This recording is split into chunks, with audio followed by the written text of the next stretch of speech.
Most modern marriages are broken. It is often hard to see because the dream dies so slowly. More often than not, it is because one person is acting like Jezebel and the other one is acting like Ahab.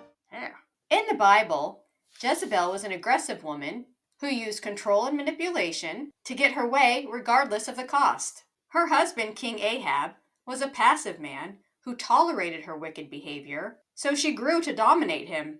The tricky part of understanding how these two can help us today is that not all women start out as Jezebels in the relationship. An Ahab-type man can bring out the Jezebel nature in an otherwise good woman, and a Jezebel-type woman can bring out the Ahab nature in a man. Let's confirm the accuracy of this statement together right now. How many men do you know with generally kind and loving wives who can be 100% honest with them about everything and approach their wives about her behavior and even attempt to have a conversation with her that holds her accountable? And here's a real doozy. Can you add your marriage to that list? I'll think with you.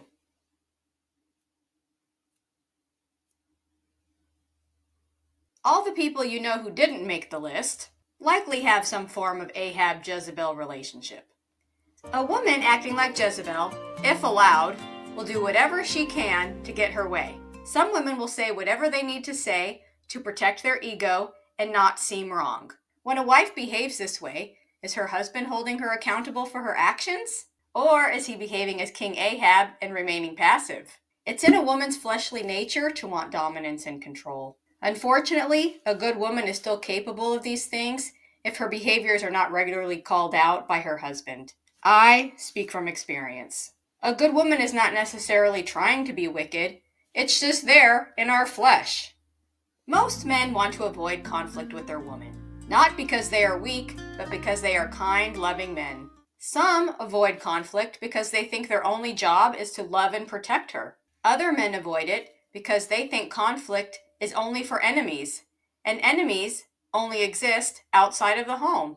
In most cases, the man seeks peace with his wife to serve the relationship over his feelings. The problem with that chivalrous attitude is a woman acting like Jezebel, who sees her man being nice to her when she's being mean, will often think her husband is weak.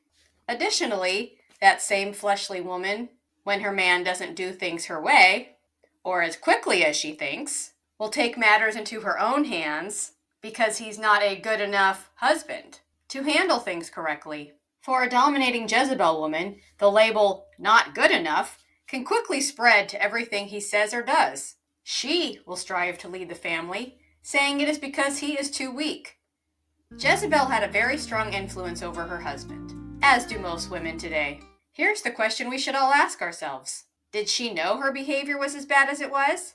Or did she just think she was living her best life? We can assume it was the second one, because most women who behave that way today would check the yes box if the question is, are you a great wife? Since most women don't believe they are behaving badly, it's up to the husband to point it out.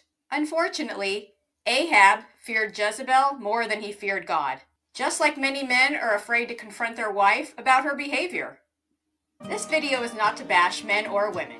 It is to bring our attention to a situation that currently damages many relationships. If you have come to realize that this is part of your reality, all hope is not lost. When someone is acting like Jezebel or Ahab, they can quickly remember to act like Elijah. His boldness and courage in the face of opposition are an inspiration to us all.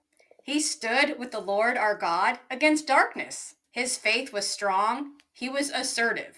This is what it takes to confront a person operating with Jezebel energy. For further guidance, here is a list of traits to practice living in the assertive column. We all want to be assertive, not passive, not aggressive. If you're not sure where to start by asking God to help you be like Elijah. Don't miss all the ways you can learn to be a better spouse. Or to find out what YouTube's $1 billion algorithm wants you to watch, click here.